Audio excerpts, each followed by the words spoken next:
Welcome to Brown Bag History for February 28th, 2024. We're talking today about the incorporation of Revelstoke as a city, as we're coming up to the 125th anniversary of incorporation on March 1st.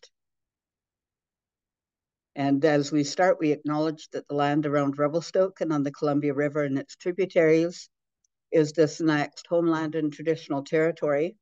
We acknowledge the ties of the Secwepemc, the Okanagan Nation Alliance, and the Ktunaxa to this land. We acknowledge our use and inhabitation of this land, sacred to these four nations. We respectfully honor their traditions and culture. And of course, acknowledge that before the period that I'm talking about, when the city was formed as a community and as a city, that there were a lot of the Sinaiaks were living here. They had village sites in Big Eddy. So we acknowledge that as we're starting and talking about the history of the area. So I'm doing a little bit of back history here as we start. So the city was incorporated in 1899, but there had been really a settlement here for at least 14 years previous to that. So I'll just a little bit of a backstory as to why it took so long for Revelstoke to incorporate. So the city was originally called Farwell, or the community was originally called Farwell in 1885, and it was founded by this man, A.S. Farwell, who is a provincial surveyor in Victoria.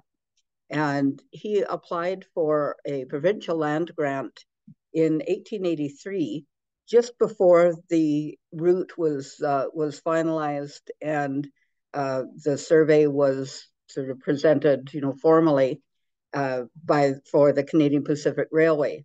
Farwell was a surveyor. He'd actually been in this area since in the 1870s doing survey work, and was very familiar with the area, knew that the railway would cross right here at this area, and knew that this would probably be the location of a major divisional point for the railway, and therefore that the CPR would be requiring a lot of land. And I think his plan was to create a town site here and basically do an end run around the CPR, so that they would be forced to buy his land. The plan did backfire, but this was Farwell's settlement in 1885, and really dates from the beginning of May of 1885. And it's basically sort of the lower section of town below the Courthouse Hill, and it encompasses Front Street to First Street. And you can see on this map, first was called John Street, second was called James, and third was called George. I have no idea who they were, nor do I know who Douglas was, but I always assumed that Douglas was James Douglas, the first sort of secretary, or first sort of head of the Crown Colony of BC. But the others are all first names, so I'm not sure whether Douglas was James Douglas or not. But anyway, that was the original settlement. And Farwell also owned an awful lot of land around the area, including sort of up to probably about where the old Mountain View School was, the old high school. And he also owned most of what's now Columbia Park, and including where the cemetery is now, including where the golf course is now. And his plan was to sell his land, his sort of villa lots, sort of on this side of where the railway bridge went across, to the railway company, which would have made a lot of sense. In that case, the station yards would be where Woodenhead Park and E&W and McDonald's are now. But the railway company were assuming that all of this land was going to be theirs under an agreement that they had with the Dominion or federal government called the Railway Belt Act. where the Dominion government was purchasing land from the provincial government to then, in most cases, give to the Canadian Pacific Railway Company for their rail lines, and for just as a bit of a big perk for building the railway. So Farwell planned to sell his land to the CPR. The CPR assumed that all this land would be theirs without them having to go through any other, anybody else, or purchase land from anybody else. And it created a conflict where the CPR refused to buy land from Farwell, and they eventually built their station yards where they are now, which was outside of Farwell's land grant. And so Farwell was left down there. It became a court dispute, and it was in the courts till 1895. So for 10 years, it was in the courts, and up until that time, people couldn't get clear title to their land. And in fact, even a couple of years after the court case was settled, which really involved sort of shuffling of properties from the Farwell, the provincial government, and the federal government, and so it was just sort of more of a shuffling of properties rather than any money actually paid out. But it was finally settled, but it was still 1897 before people could actually get pieces of paper in their hand giving them clear title to their lands in the disputed parts of town. So it really stopped progress in the community. It stopped that was why Revelstoke couldn't incorporate.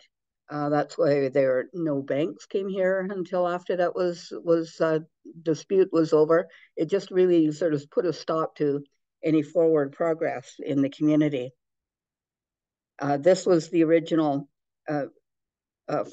showing Front Street and the toll bridge from the Big Eddy side going across, and then you can see some of the buildings in downtown Revelstoke, which was Front Street. That was the original downtown. You can see the big hotel there. That was the Columbia House Hotel, owned by. This was a traffic and pedestrian bridge, and it was actually a toll bridge. It had a toll on it. It was built by a man named Gustavus Blinn Wright, who built a lot of the tote roads in the area. And it was there just before they built the railway bridge. Yes, it is a teepee, a little tent in the corner there.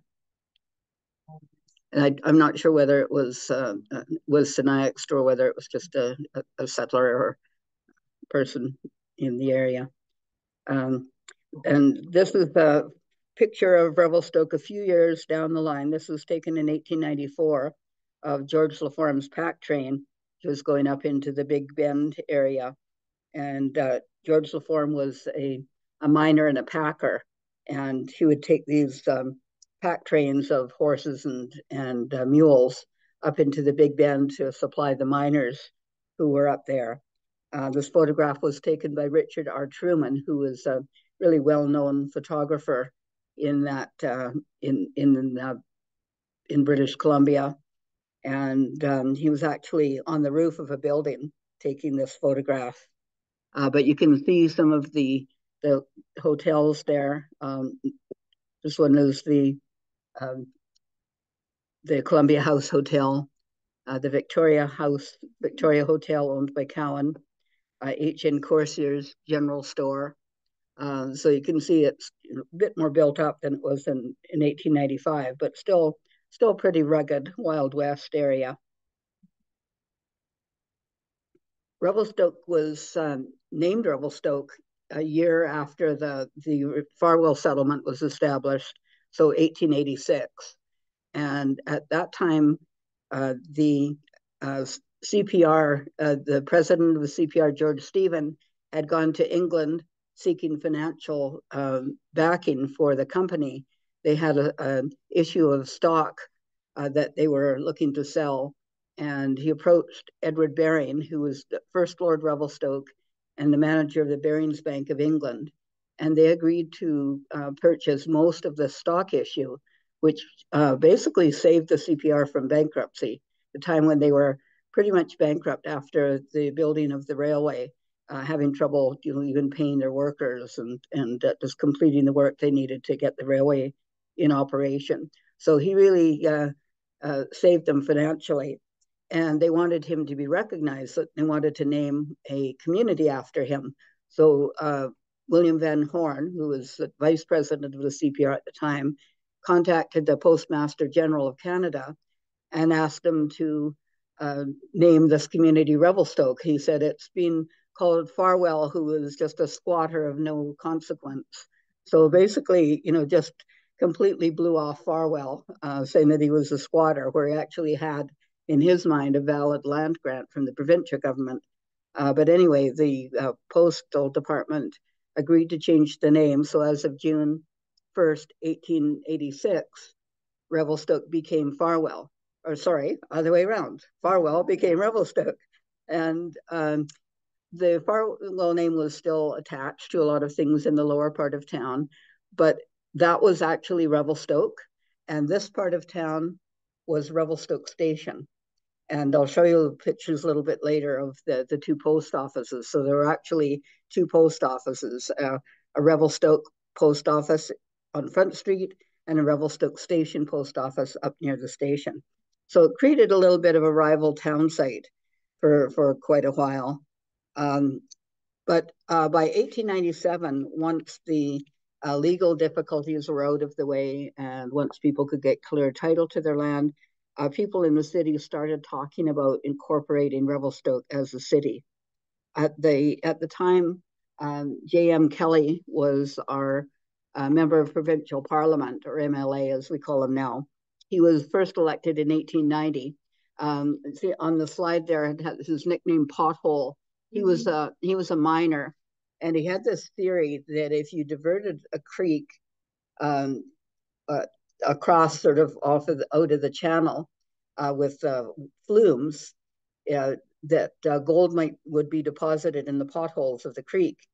And so he tried that on a creek near Golden with very poor results. I think he found some bones of a mountain goat in the pothole. So that gave him the nickname Pothole Kelly.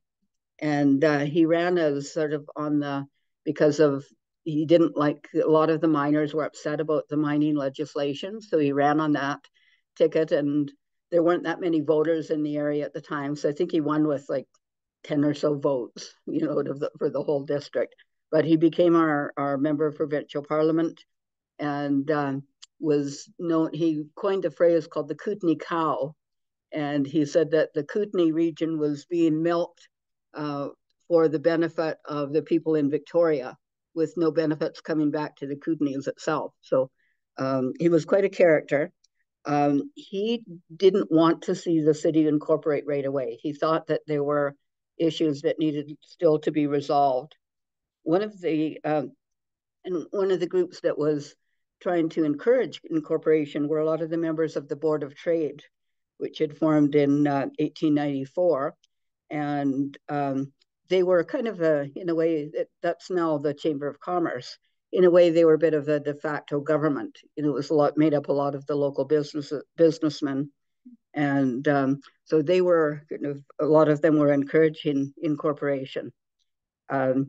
They started talking about it at their board meeting in January of 1897. And in February, the member of parliament, Mr. Bostock, passed through en route for Ottawa. And so he said that the government had been instructed to get to work on the improvements on the upper river at once, and protection for the riverbank.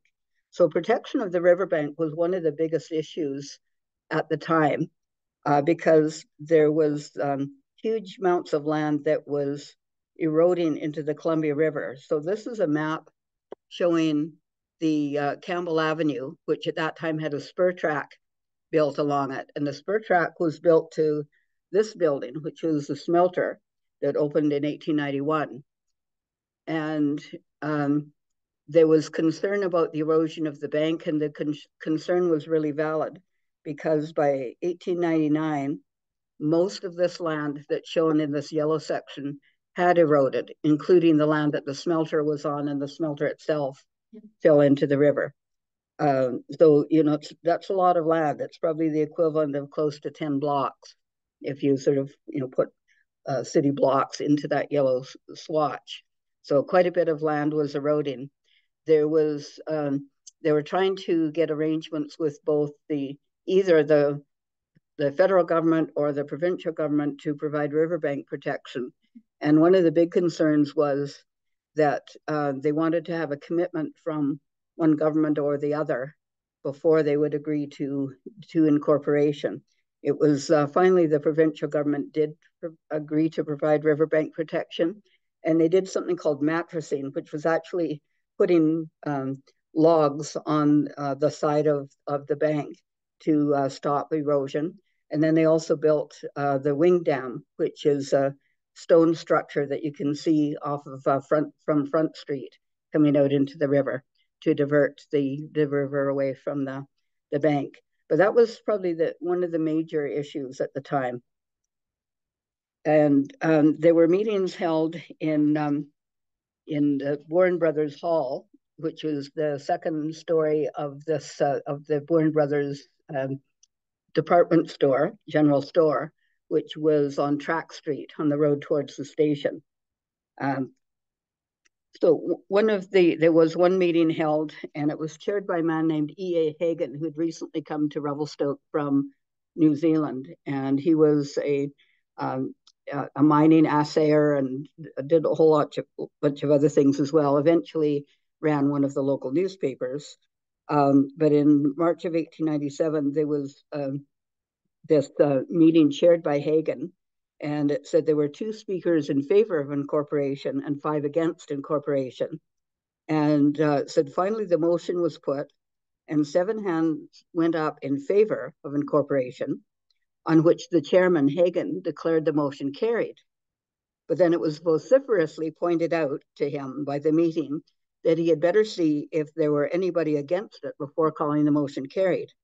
After some hesitation, he consented to adopt this view of the case and called for a show of hands, when a forest of waving fists pronounced unmistakably the feeling of the meeting and the retirement of the incorporation from the scene for the present.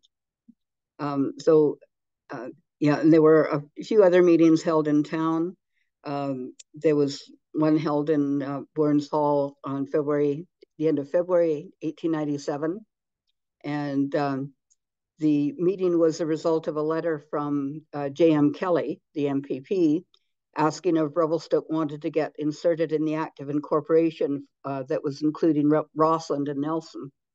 And H.A. Brown, who was a hotelier, had a hotel where the Home Hardware is now, introduced a motion in favor of immediate incorporation, seconded by Mr. Lang. And there were several arguments for incorporation, including the necessity of a sewage system and road improvement, and the fact that the government was taking about $3,400 in taxes from the town and spending only about $300 in improvements in return. And the speakers against incorporation included quite a few people who were based on Front Street, including Sam Needham, Pete Peterson, W.M. Brown, T.L. Haig, H.N. Corsier, and J. Abrahamson. They urged that the movement for incorporation was premature, that the title to the town site should first be secured, and the province held to its promise to do its share of protection to the riverbank. After a lengthy discussion, the vote was held with 11 for incorporation and 34 against. So that was 1897. There was still not a lot of movement towards it. And then Sam Needham was complaining about E.A. Hagan, a newcomer, chairing this meeting. And he said, and asked him what right he had to speak at a meeting of property holders in Revelstoke.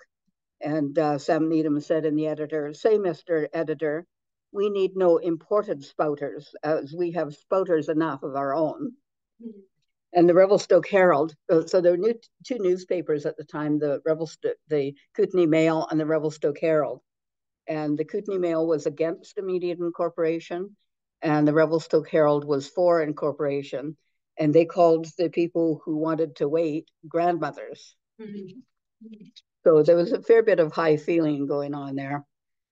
This was the Revelstoke Courthouse, built in 1897. That was where a lot of the Board of Trade meetings were being held. It's on the same location as the current courthouse. That was provincially owned land. So in January of 1899, the Revelstoke Board of Trade, supported by the Revelstoke Herald newspaper, wanted to press for immediate incorporation. J.M. Kelly, the MPP, recommended waiting, and he was supported by the Kootenay Mail. In a letter to the editor in January 1899, Kelly said, "I appeal to the people of Revelstoke to delay incorporation. My position is taken on public grounds and in your own interests. Do not allow adverse comments or the action of a few members of the Board of Trade to jeopardize your interests." The Herald also published a letter and referred to Kelly's petulant insolence, worthy only of an ill-bred schoolboy. So they didn't hold back then. They were the Herald was always insulting Kelly. The requirements for voters at the time were all male British subjects of the full age of 21 years, whose names were on the last provincial assessment roll, and who are assessed for property within the city limits, or who are householders and have resided within the limits of the city for at least 6 months prior to the date of nomination. So a letter in the Kootenay Mail of March 4th, 1899 was talking about a letter in the Herald, which was written by a writer who identified himself as anxious inquirer.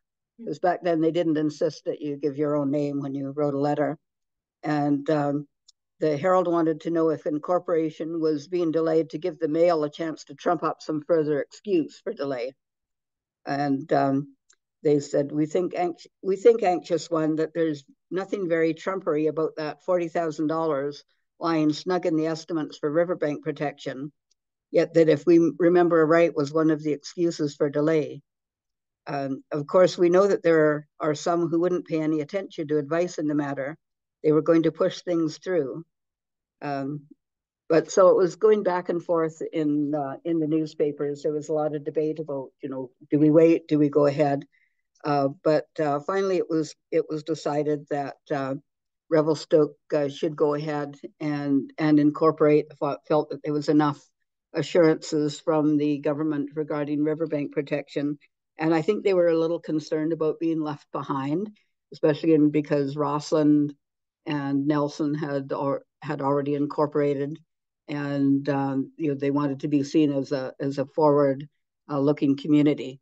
And with formal city status. Now, nowadays, the place with a population of Revelstoke, which was probably only about 3,000 people at the time, wouldn't even be considered for incorporation as a city. But back then, Revelstoke was actually one of the largest centers in the interior of British Columbia. Nelson, Kamloops, and Revelstoke were three of the largest. And but nobody in the outside of the Lower Mainland had big populations at the time. It was just the province was still really starting to get established and bring in settlers. So with what we consider a very small population, Revelstoke was considered as to be able to have the city status at the time. So that finally were incorporated. So this is what the area looked like around the time. This is a panorama photograph we have of the city done in 3 sections. You can clearly see Mackenzie Avenue there, and Campbell Avenue, which had the spur track on it, and the courthouse, or no, that's not the courthouse, that is probably the schoolhouse, and what they called Government Road, which was an angled street that angled from where Lordco Auto Parts is now. That's why there's that little angle there, and it angled all the way through on the other side of where Mountain View School, or what's now Old School Eatery, is, and then down to front Douglas Street and Front Street from there. So that's not a heck of a lot of buildings, not a heck of a lot on that part of town. There's a little sort of blow up. You can see not too many houses there yet. The station, of course, was there. Where all the smoke is coming from, that was Robinson Sawmill, just below where the roundabout is now. But not a heck of a lot of houses there yet. And then from Mackenzie Avenue and sort of the middle part of town, you can see it's just starting to build up a little bit more. Mackenzie Avenue is starting to build up a little bit. This is a photograph of Mackenzie Avenue in 1898. And the last building you can see on the right side was approximately where the Big Bend Cafe is now. So there wasn't really anything beyond that yet. They were just starting to build. You will also notice that there's several houses in there, and those houses were all moved out of the way eventually to make room for more business buildings. I think the one on this side was moved to just behind where RCU Insurance is now, the little pink house on Conrad Avenue. That was the Smythe House. It was on the corner of First and Mackenzie. There was another one over here, the Bourne House, that was moved in between 5th and 6th Streets and then moved around right onto 6th Street. It's the one right next to the alley when you go onto 6th Street. So that one was actually moved twice, but they moved buildings all the time around here. It was easier than rebuilding. You can also see a church spire there. That was St. Francis Roman Catholic Church. It was built in 1893 on the site where the Royal Bank is now. And that was moved in 1900 to the corner of 5th and Mackenzie, where the Catholic Church Hall is now.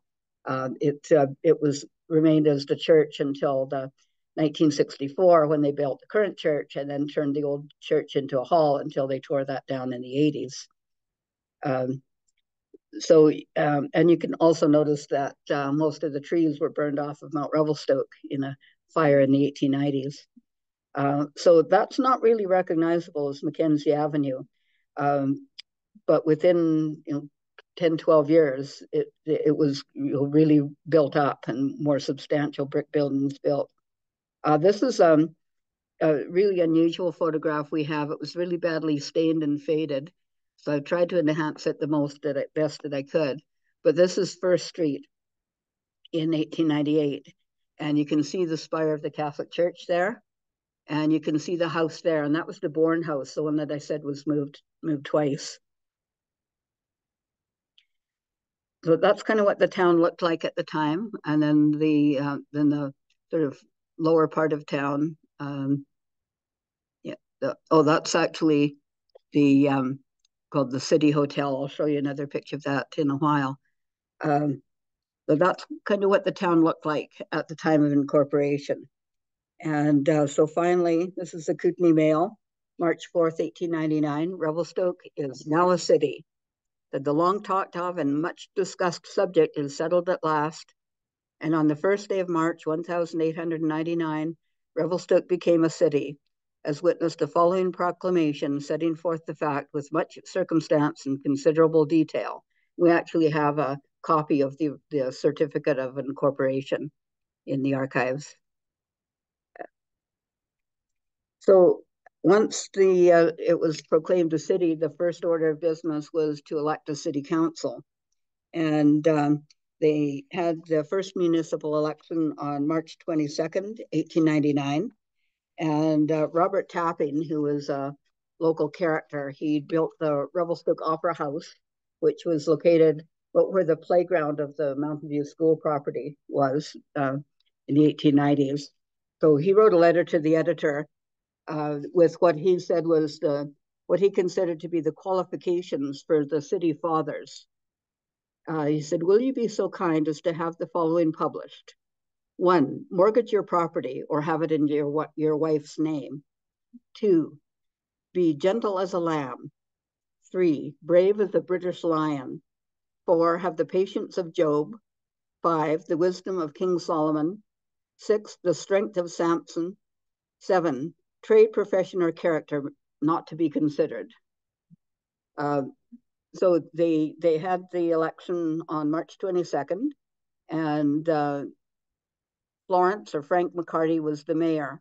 And here's the headline from the newspaper on after the election said, McCarty, our mayor, returns of the first municipal election.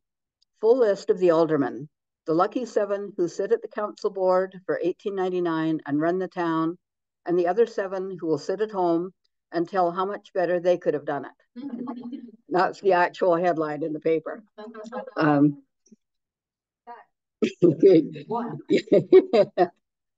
Said election day passed off very quietly in town. Not that there was any lack of interest in the proceedings, but the excitement was of a distinctly subdued order. The total number of voters on the list was 443. The result was for mayor, Frank McCarty, 205 votes. Thomas Livingston Haig, who was involved in an insurance real estate business, he got 163 votes, and 37 spoiled ballots. So people didn't really know how to vote back then. So the aldermen who got on were Thomas Kilpatrick, T.J. Graham, F.B. Wells, W.F. Craig, Dr. McKechnie, and William Brown. And the unsuccessful candidates were John Abrahamson, J. McMahon, W.J. Lee, Thomas Lewis, H.A. Brown, and W.A. Nettle. So I'll give you a little bit of a biography of each of the men. Frank McCarty, well, his name was Florence, but he went by Frank, and I can't say I blame him. But he was born in Wisconsin in the U.S. in 1854. He and his wife came to Revelstoke following railway construction.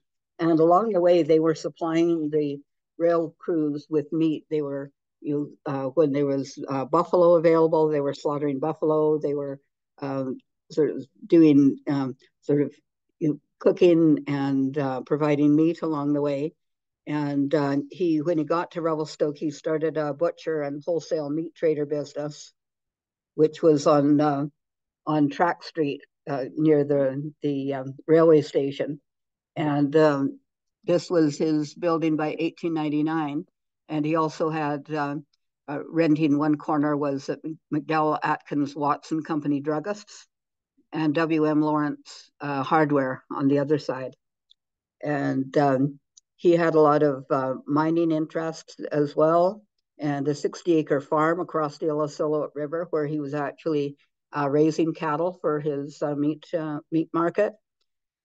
He ran a livery stable, later built a steam laundry and then it later became Revelstoke Garage, where the Cheers liquor store is now.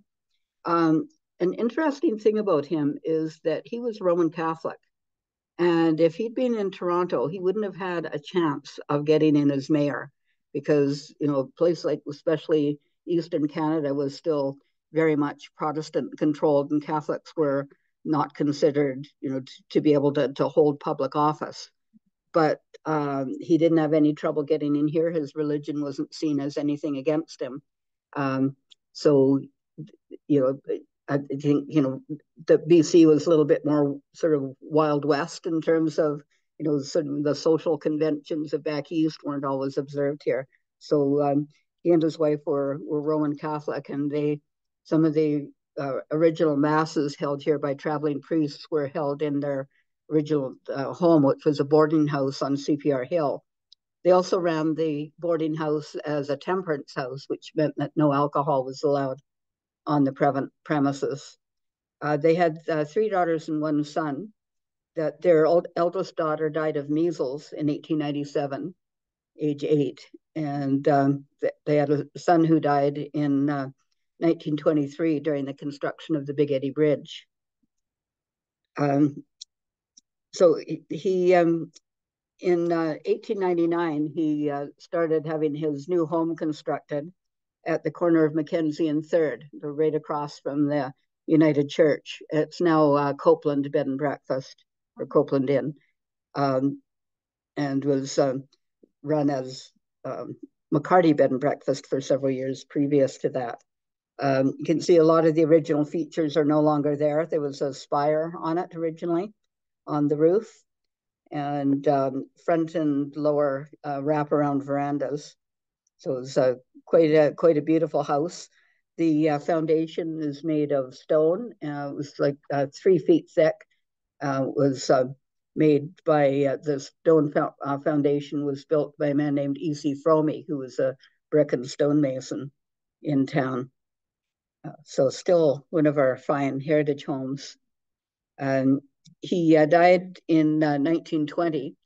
We have photographs of his grave just piled full of flowers. But when I first started doing cemetery tours out there was no marker on his grave, whether it had been, could have been vandalized or removed at some point. So several years ago, the city reinstalled a marker on his grave, so it is marked now. Francis Beddoes Wells was one of the aldermen, as they called them then, not councillors. He was born in London, England in 1859, came to Manitoba at the age of 24. He joined the CPR as a clerk in Winnipeg and then transferred to Revelstoke in 1886 as a clerk to the master mechanic. In 1899, he purchased a store on Front Street as a men's clothing store. And so his last name was Wells, and he sold menswear. So he came up with a brilliant slogan of Wellswear wears well. He was also the postmaster in Revelstoke post office, which was on Front Street from 1890 to 1901. He married Emily Johnson in 1905, and they purchased a home at the corner of Douglas and Kootenay. The house is still there. It has the one with right at the corner of Douglas and Kootenay. It has some dormer windows on it. He also had quite a few mining interests, sold sports equipment at his store, including skis imported from Minnesota, very involved in sports. He died in 1940, and his sons took over the store, and they moved it to where Revelstoke Revy Outdoors is now. And he had what they had in the store, a big fur press that their father had built when he was running the men's clothing store. He was also buying and selling furs from the trappers, buying it from the trappers and then sending them back east to some of the big fur companies. And he had a fur press built, and that's the fur press we have in our exhibit area downstairs. If you actually look closely on the press, you can see actually some writing on the side of it where he was tallying up the furs, like 13 bear, and on different dates, skunk, all the different furs he was purchasing. And Dr. W.B. McKechnie was born in Ontario in 1868 and came to Revelstoke in 1896 as a doctor. And he opened a small private hospital at the top of the hill on Douglas Street. Later moved to Vancouver, and then when he retired, he took up farming at Armstrong. He was made a freeman of the city of Revelstoke in 1964, and when he was well into his 90s. Thomas. No, that was a different doctor. Thomas Kilpatrick, born in 1857 in Ontario, came to Revelstoke in 1885 from the west, walking across the toll bridge that I showed you a picture of. Said he began work with the CPR in bridge construction, and over the next 16 years rose from the rank of bridgeman to foreman to superintendent of the Revelstoke division from Kamloops to Lagan. I think he was made superintendent in 1901. So at this time he was still working as a foreman. Became known as an authority on fighting snow in the railways through the mountain passes.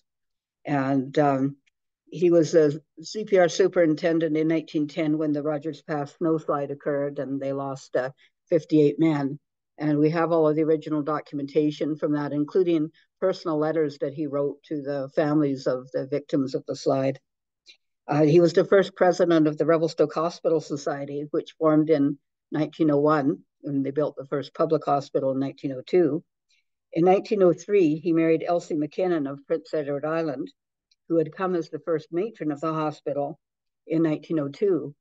And he suffered a lot of good-natured ribbing from other members of the hospital board who were for stealing away their matron, because at that time a woman couldn't continue working once she got married. So they had to find a new matron after he married her.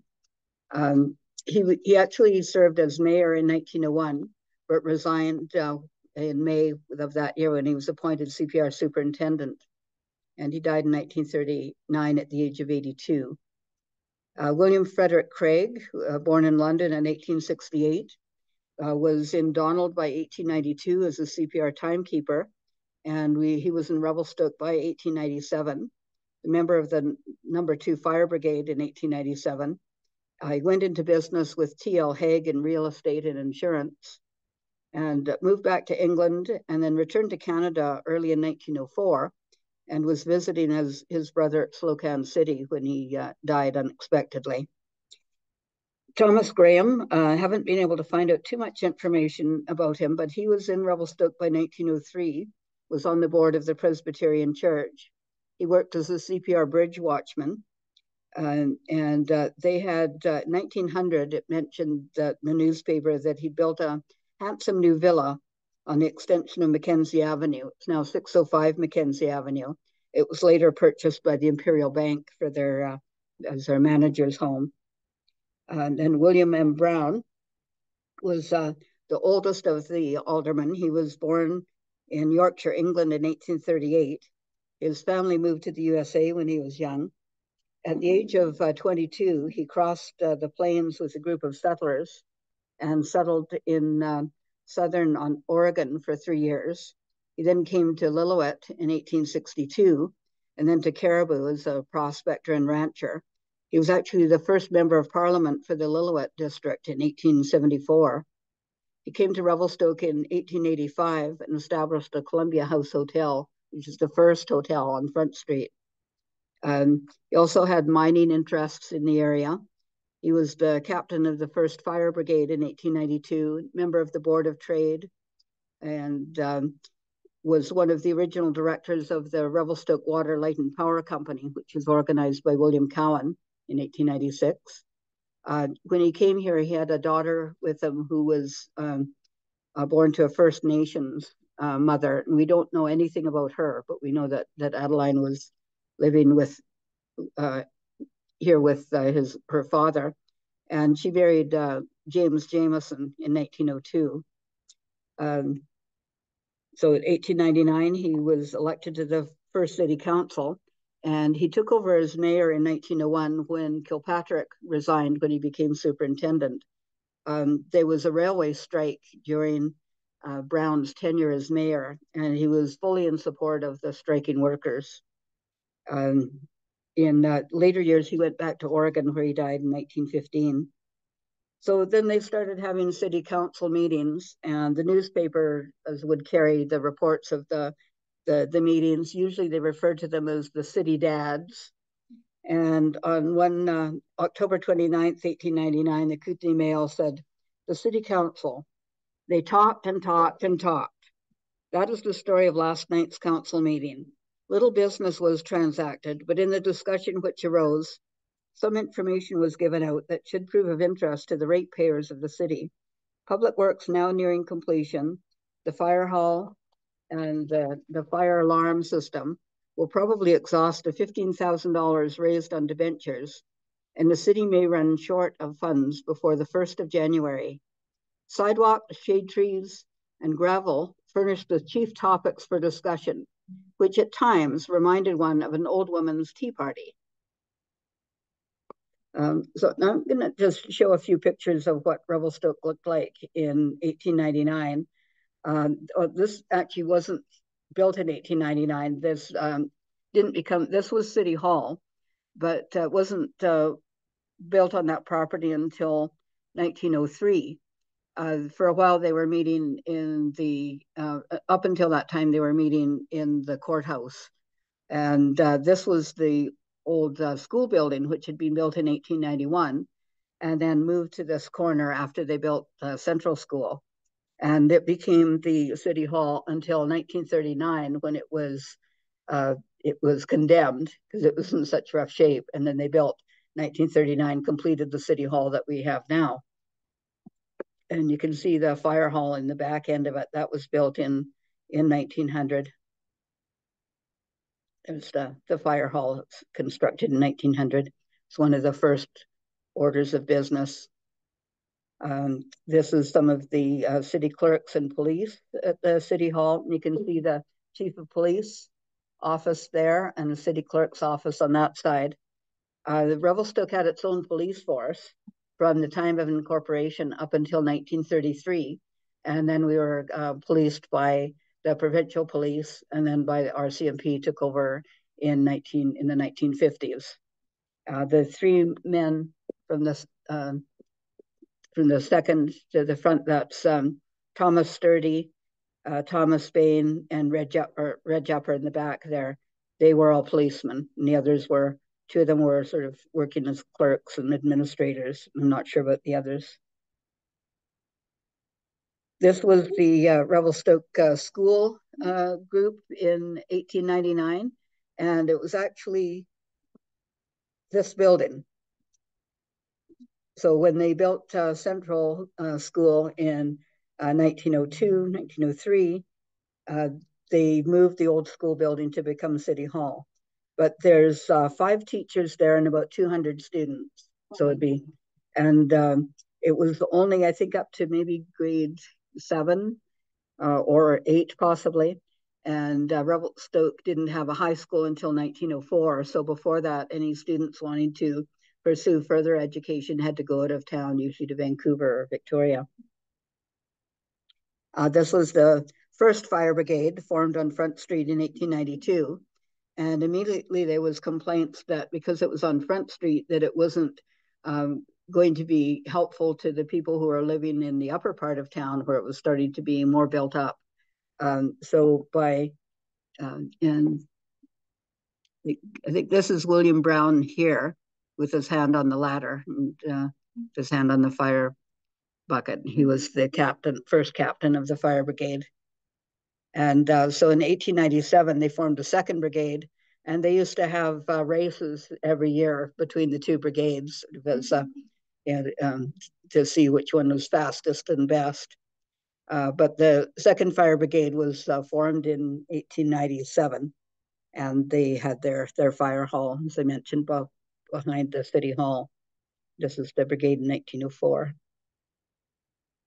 And so the city, there was an independent company formed by William Cowan and a few other local businessmen. W.M. Brown was on that board as well. And they formed the Revelstoke Water, Light and Power Company. And it provided the first services to Revelstoke. So they built the Illecillewaet Dam in 1898 before the city was incorporated. They also had a water system from Greeley into the city, and from some of the other creeks as well. So they actually had a public water system. And the city bought the Revelstoke Water, Light and Power Company in 1902 and took it over as a city resource. This was the first private hospital. It was run by Dr. McKechnie on the first council and Dr. Jeffs. And that's just as you're coming up Douglas Street. It's just the little house that you can see up on the left. The house is still there. It was only ran as a hospital for a couple of years, and then they built the public hospital in town. This is the Revelstoke Post Office. This building, the second building, in from the second building from the left. There's actually a sign there that says Post Office, and that was where F.B. Wells was the postmaster. So that was the Revelstoke Post Office, and the Revelstoke Station Post Office was this little one next to the Bourne Brothers General Store on Track Street. So I've actually seen postmarks that say Revelstoke Station, and was in those two post offices were in operation until 1901, when they just had a single post office. And it was close to where government road, close to where Wolsey Creek is now, in that area. And then eventually they built this post office in 1926, where the museum is now. The original station, there was originally one frame building, and then they built a second frame building, and then they built the brick station that most people remember in 1905.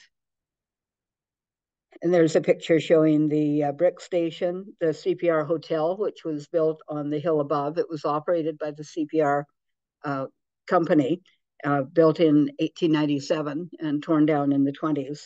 Then you can see the extent of the station and yards there.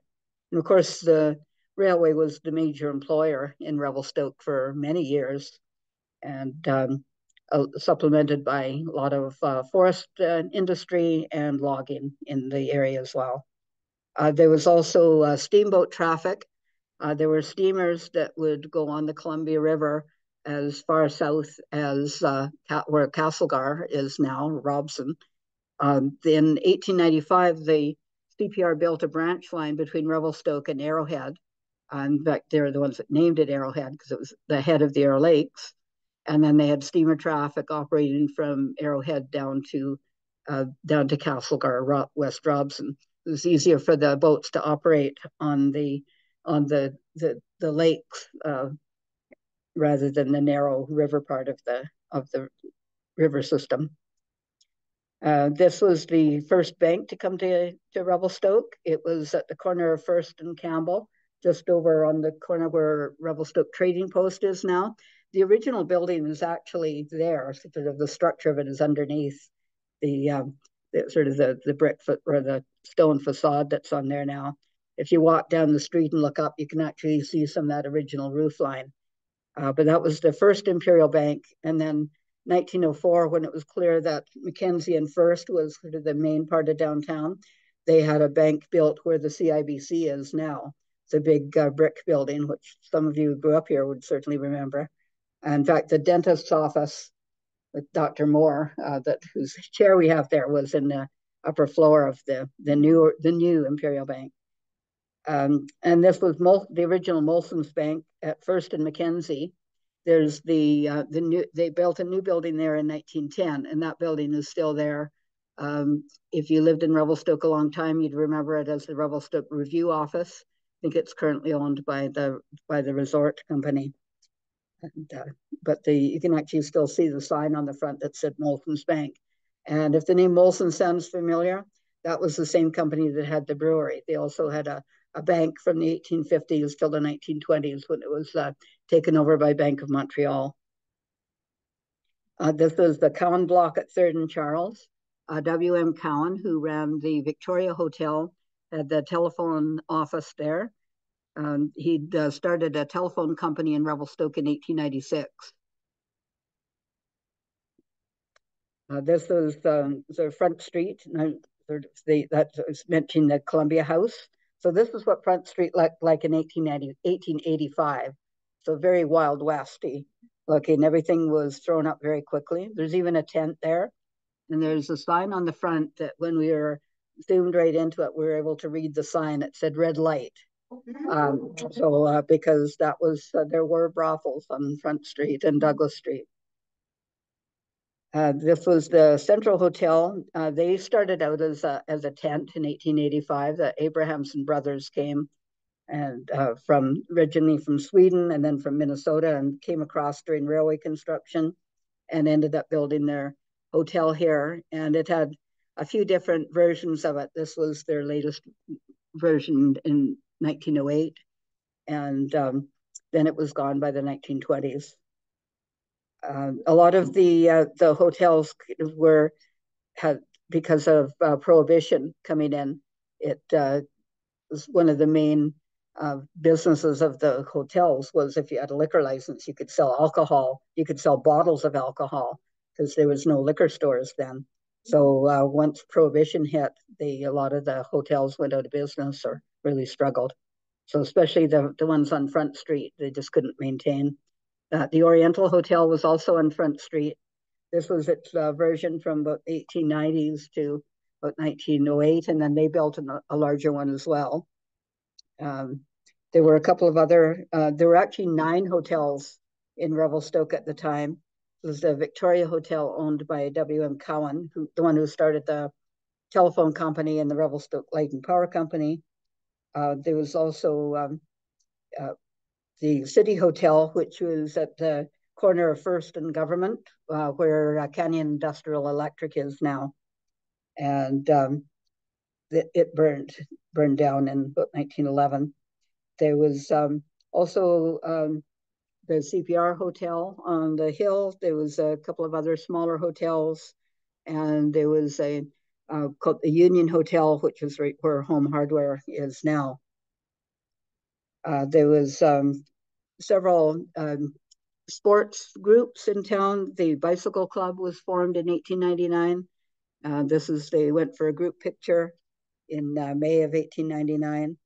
There's even one child in a tricycle there, Mary Edwards, who later married Dr. Hamilton.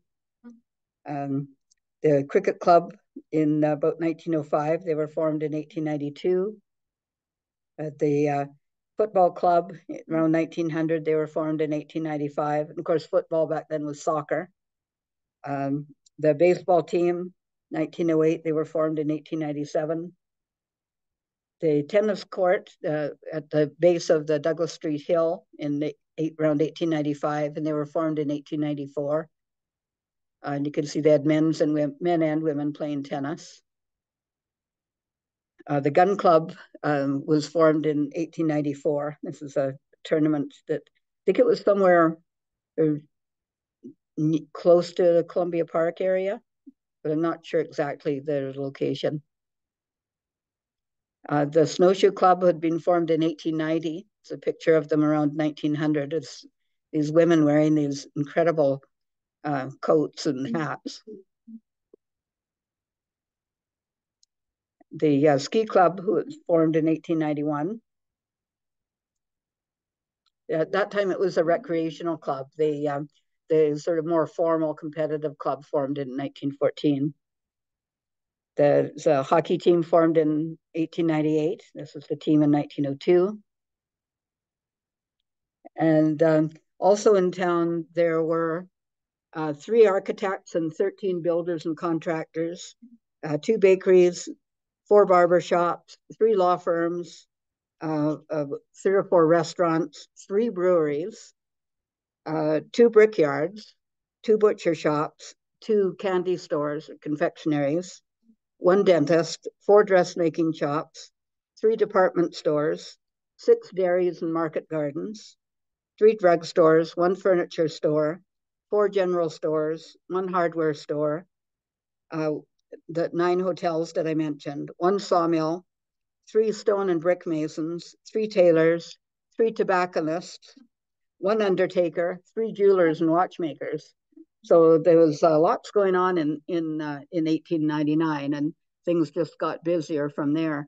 One of the things also that happened in 1899 was sort of the completion of the movement of the railway divisional point at Donald to Revelstoke. Revelstoke already was a divisional point, but they eliminated Donald as a divisional point for the railway, and that meant that a lot of the workers who had been in Donald came to Revelstoke, and that really swelled the population as well. So it's a really up and coming town, and really up until about the First World War, it was very much in a growth boom up until that time. So this is how we started, and this is what we're celebrating on Friday. And one of the ways that they're celebrating is by bringing back Revelstoke's Winter Carnival. And at 4 o'clock on Friday down at the Centennial Park, Mayor Sauls will be doing a talk with to open the Winter Carnival, and talking a bit about the Incorporation anniversary that we're celebrating. So this schedule has changed a bit. If you go online, you'll find all the events that are happening from March 1st to March 3rd for the Winter Carnival. They're bringing back the outhouse races, which were held in Revelstoke from 1976 to, I think, 2007 was the last one that I found. And so lots of fun things happening. I'm sure they're delighted about the snow that we had today. Hopefully it'll still be there by Friday. So encourage you to get out and enjoy that as well. on March 8th. We're having our next Film Friday offering, and it's a film called The Camps, which is a series of short films on the World War I internment camps, which happened were built across Canada during World War I. Most of the people who were interned were Ukrainians or Eastern ethnic Europeans. So it's interesting little vignettes about the camps. And then our next brown bag history is a tragedy at Priest Rapids about a boat overturned and several deaths at Priest Rapids in 1838 during the days of the fur trade. So thank you for coming. I'm just going to